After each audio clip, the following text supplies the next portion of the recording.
Hi friends, मैं आपका health दोस्त कुणाल। आज का जो हमारा टॉपिक है वो बड़ा इम्पॉर्टेंट है, बड़ा गहन है और बहुत ही शांति से मैं इसको बना रहा हूँ। समझना आवश्यक है क्योंकि जो हमारा टॉपिक है ना कि हम बीमार क्यों पड़ते हैं।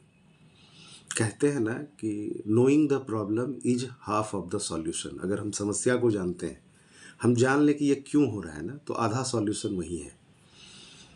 कितना भयावह स्थिति है। आज आप देखिए 20 साल 22 साल 25 साल के लोगों को डायबिटीज़ हो रहा है, बीपी हो रहा है, कैंसर हो रहा है। हाल में मैंने सुना कि पंजाब में एक ट्रेन चलती है जिसका नाम ही कैंसर ट्रेन है। उस ट्रेन में कैंसर पेशेंट भर भर के आते हैं और सोचिए कितनी भयावह स्थिति है। एक हॉस्पिटल का वो बता रहे थे, वहाँ पे सालाना बोले कि 2 लाख 2.5 लाख आदमी सिर्फ कैंसर वाले आते हैं। और ये सिर्फ पंजाब के एक हॉस्पिटल की स्थिति हो सकती है।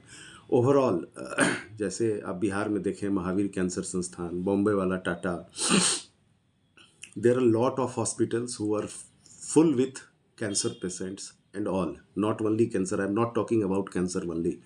आज हम यहाँ पे बात कर रहे हैं सारी बीमारियों की। बीमारियाँ होती क्यों हैं, रीज़न इसको समझना है। कैंसर भी एक बीमारी है, डायबिटीज़ भी एक बीमारी है, बीपी भी एक बीमारी है। बट ये बीमारियां इतनी क्यों?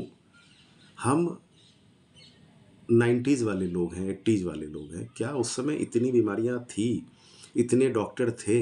मैं जिस ज़िले से बिलोंग करता हूँ, बिहार का एक छोटा सा ज़िला है। सर, एक छोटा सा हॉस्पिटल था, सिंपल, 1-2 MBBS डॉक्टर थे पूरे ज़िले के अंदर। ना तो ऐसी भीड़ होती थी, बहुत आराम से डॉक्टर बैठे रहते थे और रिलैक्स।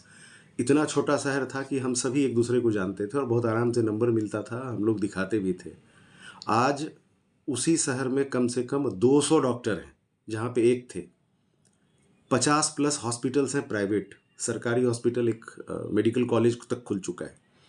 और कहीं भी चले जाइए पूरा भीड़ भरा हुआ है। क्यों? आखिर ऐसा क्या चेंज हुआ इन 20 सालों में जो इस तरह से ड्रास्टिकली हॉस्पिटल्स बढ़े, रोगी बढ़ेंगे तो हॉस्पिटल्स बढ़ेंगे ही। आज आप किडनी के रोग देखिए, डायलिसिस सेंटर राज्य में, स्टेट लेवल में एकाध हुआ करता था। डायलिसिस इतनी बड़ी चीज़ थी कि लोग सोचते थे पटना जाएंगे या जो भी स्टेट कैपिटल है हम वहाँ जाएंगे तभी ये डायलिसिस हो पाएगा। आज छोटे छोटे कस्बे में डायलिसिस सेंटर है। सवाल है क्यों? इस क्यों को समझना है। इसी वजह से हमने आज ये वीडियो शूट किया आपके लिए। एक चीज़ और बता दूँ, आप देखें ना देखें, लाइक करें सब्सक्राइब ना करें, टोटली डिपेंडिंग ऑन यू, आपकी इच्छा पे है।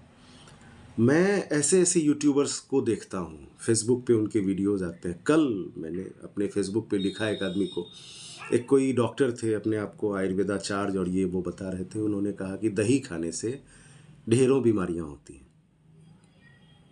आप सोचिए, अब उनकी बात को मान के भी तो कुछ फॉलोअर्स होंगे। दही दैव भोजन है। अगर हम हिंदू धर्म के अनुसार चलें तो भगवान का प्रिय भोजन दही है।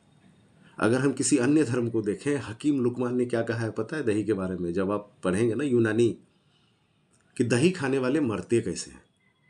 दही को उन्होंने इतनी बड़ी संज्ञा दी है कि दही खाने वाले मर कैसे जाते हैं, ये तो अमर होते हैं। इतना बड़ा चीज़ है दही, और उसको वो डॉक्टर साहब, सो कथित डॉक्टर साहब, दही को बोल रहे हैं कि ये बीमारियों का खजाना है। तो एक चीज़ हाथ जोड़ के रिक्वेस्ट करूँगा, ऑथेंटिक नॉलेज लें। सिंपल एक यूट्यूबर को सुना और उसको फॉलो करने लगा, मत करिए। बुक्स हैं, गूगल भी बहुत हद तक हेल्प कर सकता है, बट ऑथेंटिक किताबें भरी पड़ी हैं बाज़ार में। नॉलेज अच्छे से लीजिए। एक चीज़ आपको गारंटी दूंगा, मैं अपने इस चैनल पे मैं जो भी आपके लिए बनाता हूँ वीडियो, 103-4 वीडियो अभी तक डाल चुका हूँ, सभी के पीछे मेरा एक गहन रिसर्च होता है, तब वीडियो बनाता हूँ। अगर मैं ऐसे वीडियो डालता चलूँ ना, इतने कंटेंट है मेरे पास कि मैं दिन के 50 वीडियो बनाऊँ आपके लिए, बट ऐसा नहीं करता हूँ। आपको क्वालिटी देना चाहता हूँ। मैं जो भी टिप्स बताता हूँ ना, आयुर्वेद हो या एक्यूप्रेशर हो, मैं ज़्यादातर एक्यूप्रेशर बताता हूँ, सब पे बहुत गहन रिसर्च होता है।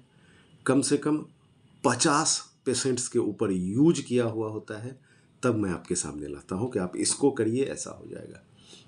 भाई साहब, फेसबुक यूट्यूब पे इतनी भ्रामक जानकारियाँ फैली हुई हैं। कोई यहाँ पे आँख बता रहा है तो कोई किडनी बता रहा है, कोई लीवर बता रहा है, कोई हार्ट बता रहा है। पागल हो जाइएगा आप खुद कि हाँ माने क्या, ये हार्ट है कि लीवर है। तो एक चीज़ बस, इसको बड़ा नहीं करेंगे, मैं यहीं पे बोलता हूँ कि मैं जो नॉलेज आपको दे रहा हूँ वो काफ़ी रिसर्च के बाद वो नॉलेज दे रहा हूँ।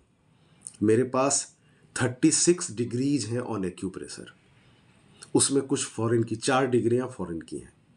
तो एक पूरे रिसर्च के तहत मिलता है। अगर आपको लगे कि कहीं पे इसमें शंका है तो आप कमेंट में ज़रूर अपना शंका जाहिर करें, मैं आपको आंसर दूंगा ऐसा क्यों। चलिए आते हैं कि हम रोगी क्यों हो रहे हैं। सबसे बड़ा कारण है दोस्त खान पान। लाइफ स्टाइल तो है ही, लाइफ स्टाइल चेंज हुआ है।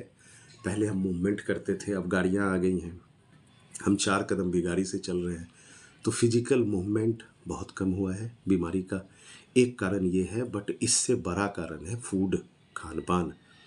इतना पेस्टिसाइड यूज नहीं होता था। आप जाइए अगल बगल में, अगर एक ज़मीन है कुछ भी, 1 कट्ठा 1 बीघा जो भी, सपोज मान लीजिए 1 कट्ठा 1200-1300 स्क्वायर फीट होता है, उसमें अगर 10 किलो मूंग होता था ना, मूंग की दाल, आज उसी 10 किलो की जगह 100 किलो हो रहा है।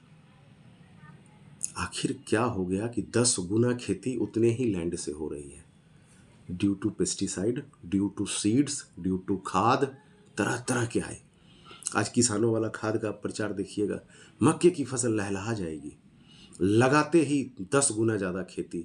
वो आपके सेहत को सोचे ही नहीं रहे हैं, वो बस बिजनेस कर रहे हैं, अपना धंधा बना रहे हैं। जो सब्जी आप खा रहे हैं, जम के कलर यूज होता है, जम के पेस्टिसाइड यूज होता है। क्या करें? 2 उपाय है, इवन 3 उपाय है। एक, अगर आपको अपनी खेती है, अपना छोटा सा भी खेत है, मैं हाथ जोड़ के सभी को रिक्वेस्ट करता हूँ, मेरे पास जो भी लोग आते हैं, कि सर छोटा सा भी एक ज़मीन का टुकड़ा लीजिए और जो उगा सकिए वही खाइए, अगर बचना है तो।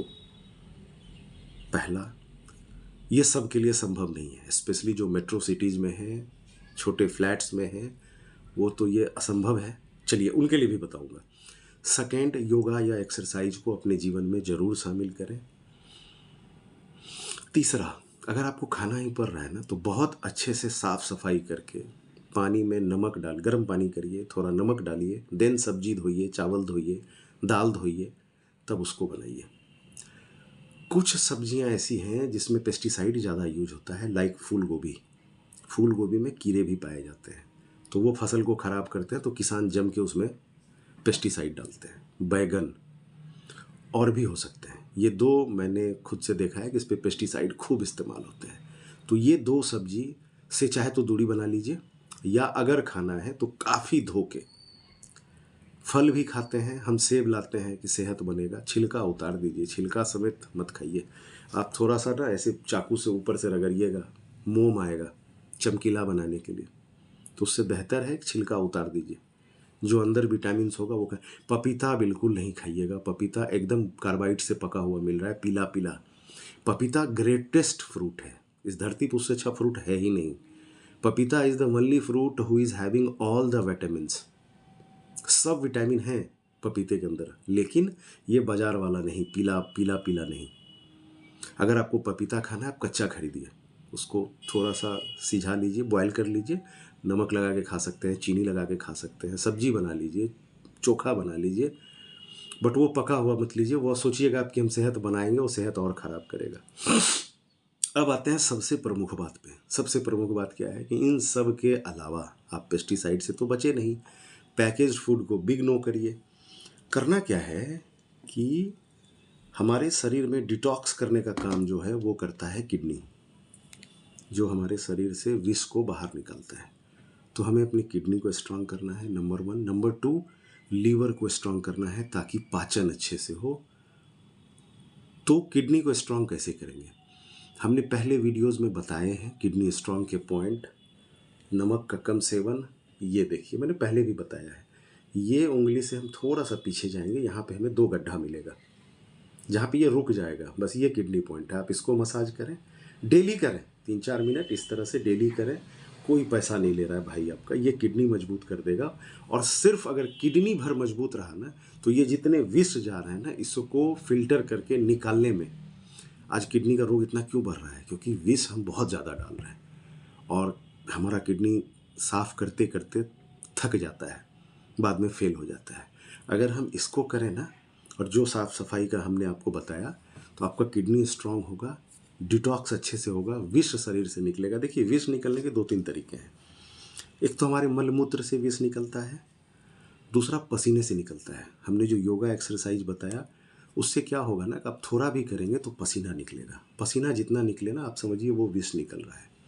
तो इन सब के लिए किडनी को आप स्ट्रांग करिए, तभी आज आप बच सकेंगे। उम्मीद करता हूँ कि ये वीडियो आपके काफ़ी काम में आएगा। अच्छे से समझ के इसको फॉलो करिए, अपने जीवन को बताइए। तब तक के लिए बहुत बहुत धन्यवाद। अच्छा लगे तो सब्सक्राइब भी करना है, शेयर भी करना है। Thank you.